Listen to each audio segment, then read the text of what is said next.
Jadi kalau sebelumnya udah bahas soal zarful makan dan jarak, kali ini kita akan menggunakan kata inda dan ma'a. Inda itu ketika, ma'a itu bersama. Inda itu ketika, ma'a itu bersama. Supaya nggak pusing, kita bahas kosakata dulu aja kali ya. Inda adalah pada, kepunyaan, kepemilikan juga ya, betul. Ma'a juga artinya sama. Ma'a sama inda artinya sama, kurang lebih sama. Bisa diputar-putar sih, tapi seringnya kalau aku dulu pakai sih indah tuh ketika, ma'a itu sama-sama, tapi bisa juga diartikan seperti ini, mirip, punya arti yang mirip. Kayak gimana maksudnya, nanti kita lihat ya. Hakikoh artinya, hakibah artinya tas, jawalah artinya sepeda motor. Jawalah artinya sepeda motor, jawalun artinya HP. Aneh gak tuh, emang bahasa Arab mah gitu. Padahal kan kalau di pelajaran sebelumnya mah jawalah sepeda motor buat cewek gitu, jawalun sepeda motor buat cowok gitu. Ternyata nggak semuanya. Jawalah malah sepeda motor, jawalun artinya HP. Mikna satu artinya sapu. Kolan suatun artinya kopiah atau peci. Jundiyun artinya prajurit. Bundukun artinya pistol, baru tahu nih, bundukun artinya pistol. Terus nukudun artinya uang. Kidrun artinya panci, ini juga baru denger sih. Kidrun, panci, ini panci yang buat masak ya, bukan kayak panci gitu, bukan kayak lagi ngelawak terus kidrun panci gitu. Maaf. Nah, kita langsung lanjut ke amsilahnya ya. Yang pertama, inda tilmidin hakibatun, punyanya si murid tas. Harusnya hakibatun inda tilmidin kan, tapi ini inda tilmidin hakibatun. Kenapa tilmidin, kenapa bukan at-tilmidi? Lagi-lagi nakiroh ma'rifah yang sebelumnya sempat kita bahas. Kalau bingung tanya aja. Yang bawahnya bukan inda ustazin kan, indal ustazi itu nakiroh ma'rifah. Indal ustadi jawalatun, punya ustad motor, harusnya kan jawalatun indal ustadi. Terus inda khodimin miknasatun, milik pembantu sapu, harusnya kan miknasatun inda khodimin. Inda hindin televisiun, milik Hindi televisi. Ini Hindi kayaknya nama orang apa orang India maksudnya ya, Hindi itu kan Hindi ya, iya gitulah. Televisiun, televisi. Kenapa televisiun, coba televisi? Karena katanya ada beberapa kata dalam bahasa Arab yang baru dibentuk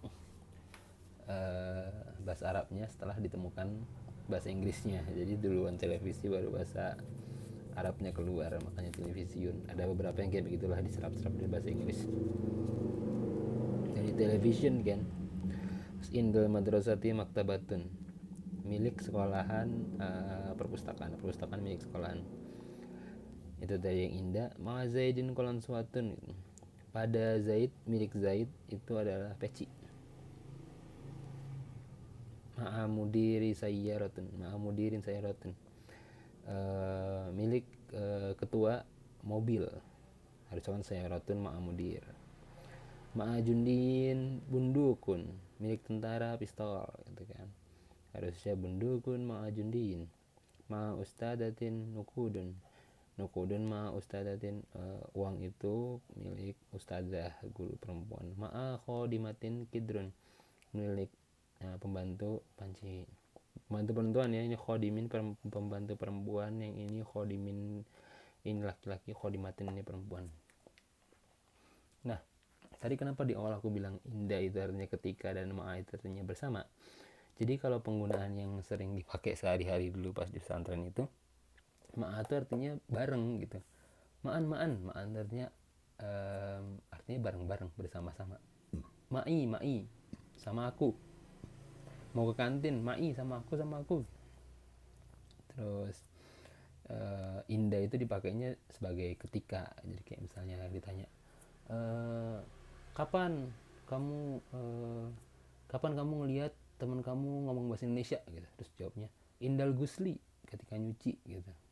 Kepakainya seringnya indah tuh jadinya ketika, ma'a tuh bareng, tapi sebenarnya kalau maknanya sendiri ini bisa diartikan sebagai pada dan kepunyaan. Di Al-Quran juga kebanyakan kepakainya artinya jadi gini sih, jadi pada atau kepunyaan. Oke, kita langsung ke keterangan. Ambillah kalimat inda tilmidin hakibatun. Yang pertama ya, inda tilmidin hakibatun. Pada contoh di atas, kata inda tilmidin adalah khobar muqaddam. Sama kayak sebelumnya ya, inda tilmidin adalah khobar muqaddam yang terdiri dari dua kata, yaitu inda dan tilmidin. Kata inda sebagai mudhof dan tilmidin sebagai mudhof ilaih, sama kayak yang sebelumnya tadi ya. Adapun yang menjadi mubtada muakhar adalah hakibah. Perhatikan kalimat tersebut pada skema di bawah. Sama aja nih, beda arti dong ya sama sebelumnya secara skema, gampang dimengerti kan. Kemudian ambillah contoh kalimat ma'a zaidin kolan suatun. Di sini khobar muqaddamnya terdiri dari kota yaitu ma'a dan zaidin.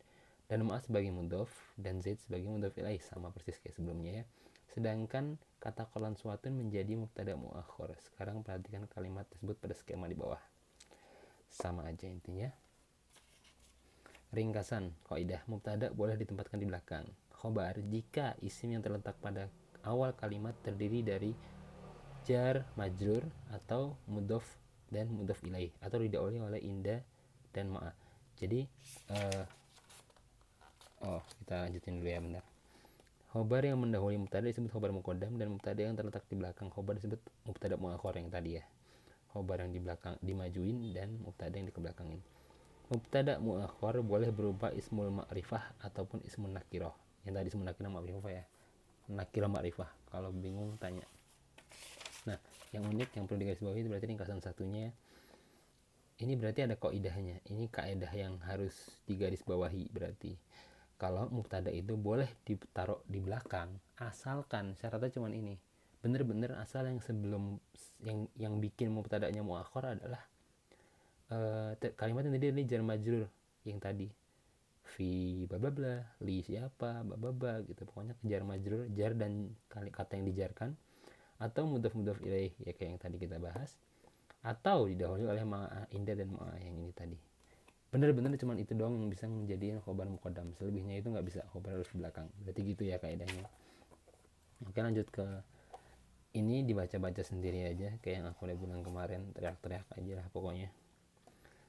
Ulangannya yang pertama adalah susunlah kalimat yang benar dari kata-kata yang terdapat di bawah ini. Ini susun kayak pelajaran anak SD aja ya, bedanya ini bahasa Arab.